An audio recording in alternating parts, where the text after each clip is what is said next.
Saturday, June 7th, 2025. I've finally assembled a small survival pack for myself, a grab and run pack. I've had to dig some things I need out of the garage and the attic so that no one complains about my taking things they need. I've collected a hatchet, for instance, and two small, light, all-metal pots. There's plenty of stuff like that around because no one throws anything away that has any possibility of someday being useful or salable. I packed my few $100s in savings, almost 1,000. It might feed me for 2 weeks if I'm allowed to keep it, and if I'm very careful what I buy and where I buy it. I've kept up with the prices, questioning Dad when he and the other neighborhood men do the essential shopping. Food prices are insane, always going up, never down. Everyone complains about them. I found an old canteen and a plastic bottle both for water, and I resolved to keep them clean and full. I packed matches, a full change of clothing, including shoes in case I have to get up at night and run, comb, soap, toothbrush and toothpaste, tampons, toilet paper, bandages, pins, needles and thread, alcohol, aspirin, a couple of spoons and forks, a can opener, my pocket knife, packets of acorn flour, dried fruit, roasted nuts and edible seeds, dried milk, a little sugar and salt, my survival notes, several plastic storage bags, large and small, a lot of plantable raw seed, my journal, my earthseed notebook, and lengths of clothesline. I stowed all this in a pair of old pillowcases, one inside the other for strength.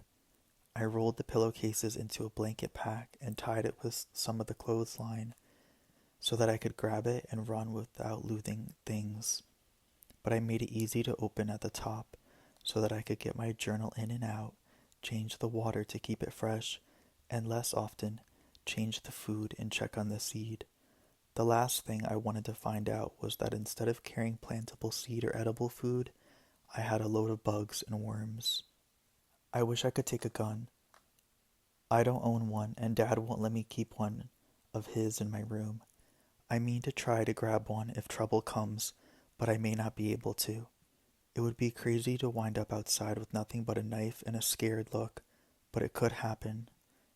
Dad and Wyatt Talcott took us out for target practice today, and afterward I tried to talk Dad into letting me keep one of the guns in my room.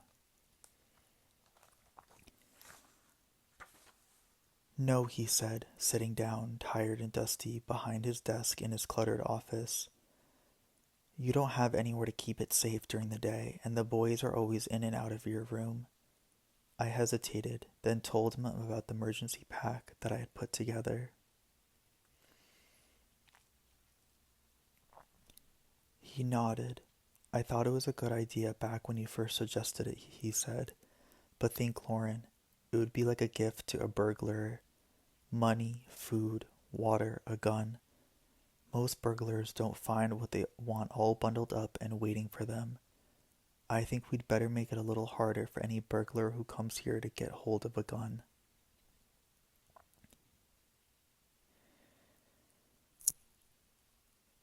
It will just be a rolled up blanket mixed in with some other rolled up or folded bedclothes in my closet, I said. No one will even notice it. No, he shook his head. No, the guns stay where they are. And that's that. I think he's more worried about the boys snooping around than about burglars. My brothers have been taught how to behave around guns all their lives, but Greg is only 8 and Ben is 9. Dad just isn't ready to put temptation in their paths yet.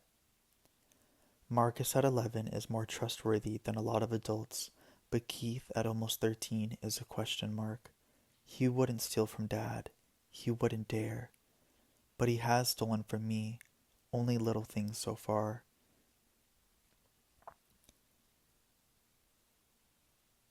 He wants a gun, though, the way thirsty people want water. He wants to be all grown up, yesterday. So maybe Dad's right.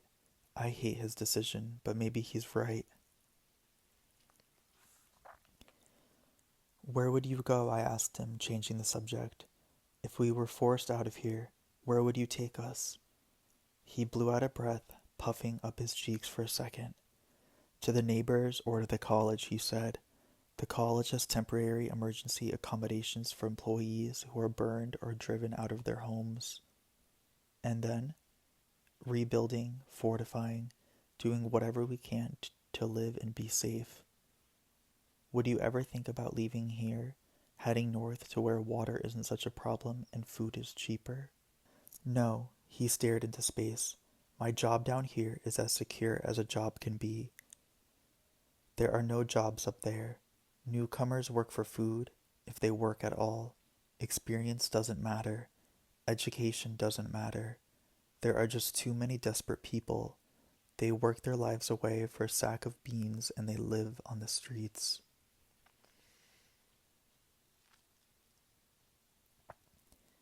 I heard it was easier up there, I said. Oregon, Washington, Canada. Closed, he said. You've got to sneak into Oregon if you get in at all. Even harder to sneak into Washington. People get shot every day trying to sneak into Canada. Nobody wants California trash. But people do leave. People are always moving north.